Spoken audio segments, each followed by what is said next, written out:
Yeah, Dwayne Dizon from Russia Today, RT International. You mentioned about ICC. I'd like to know if this document po, which will you send to the Ombudsman, kasama ba dyan yung ICC complaint? And can you expound more about your expose about the ICC po? Yes. Thank you. We will prove that the conduct of the ICC investigators in the Philippines is unprecedented because they were dined and wined by people who are publicly known to be opponents of the people hosting them.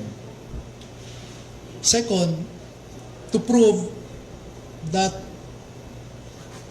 what the United States Department said, that ICC is a very corrupt institution,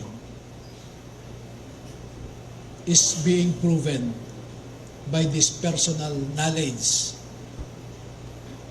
included in their affidavit.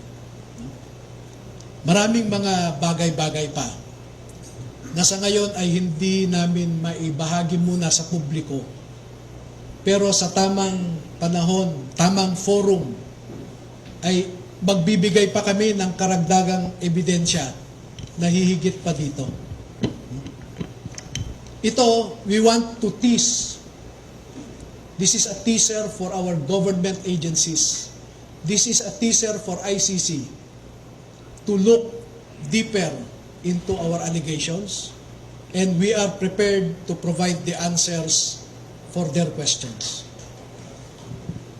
Ako, attorneys, sundutin ko lang po yung tanong ni Ma'am Eden, ano po, kasi mismong si Zaldi ko po ay naglabas din ng kanyang series of videos, ano ho, at meron din pong screenshot doon na merong release ng mga pera ng March 11, 2024, sorry. 5, nung kinuha si PRRD, yun po bang release ng perang yon? Ay, si Sir nakangiti. Yung pong bang release ng perang yon para sa specific na yon, sa pagpapakidnap kay Tatay Digong? With due respect, and I hope you understand, we will reserve our answer to that because the ICC operation here was very sensitive, very deep, no? Matindi. And gusto kong i-reserve yung ibang mga ebidensya natin tungkol dyan. No?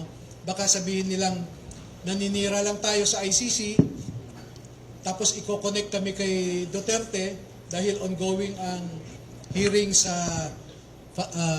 confirmation of charges. No?